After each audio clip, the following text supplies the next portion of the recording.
រាត្រីដែលបានជួបនឹងនួនល្អងនៅបាត់ដំបងមាត់ស្ទឹងសង្ការយើងទាំងពីរនាក់សច្ចាស្បត់ស្បាយក្រោមដួងព្រះខែរះពេញបរមីរៀមលូកដៃអោបក្រសោបកាយអូនរាត្រីស្ងាត់សូនដោយស្នេហ៍ភក្តីភាំងអើយភាំងអូនញញឹមមានន័យប្រហើក្លិនស្រីជាប់នឹងដៃបងរាត្រីរនោចដូចផ្ដើមនឹកពើសល់តែតវ៉ៅសស័ព្ទឆ្លើយឆ្លងជំនួសពីងអូនដែលធ្លាប់សាសងនៅបាត់ដំបងមាត់ស្ទឹងសង្ការសូមផ្ដាំតាមទឹកភ័យនឹកតាមខ្យល់ឲ្យឆោមនេះមុលវិលមករកស្នេហ៍ដូចរាត្រីកាលពេញបរមីខា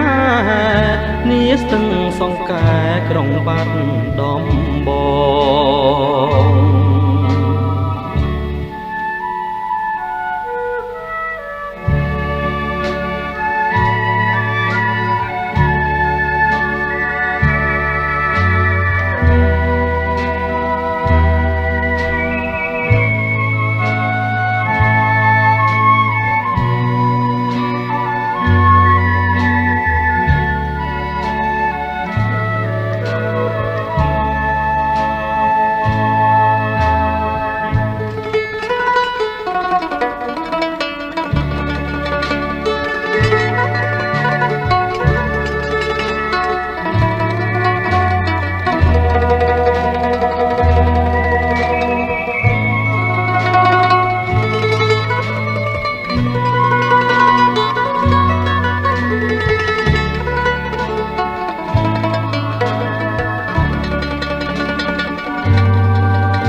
រាត្រី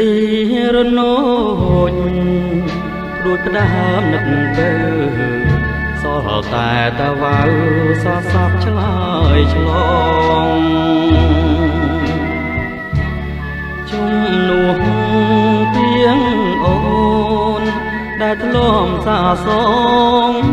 នៅបាត់ដំបងមាត់ស្ទឹងសង្កា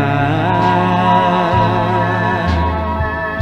សូមផ្ដាំតាមទឹកផ្ញើនឹកតាមខ្យល់ឲ្យឆោមនេះមុលវិលមករកស្នេហ៍ដូចរាត្រីកាលពេញបរមីខានាស្ទឹងសង្កែក្រុងបាត់ដំ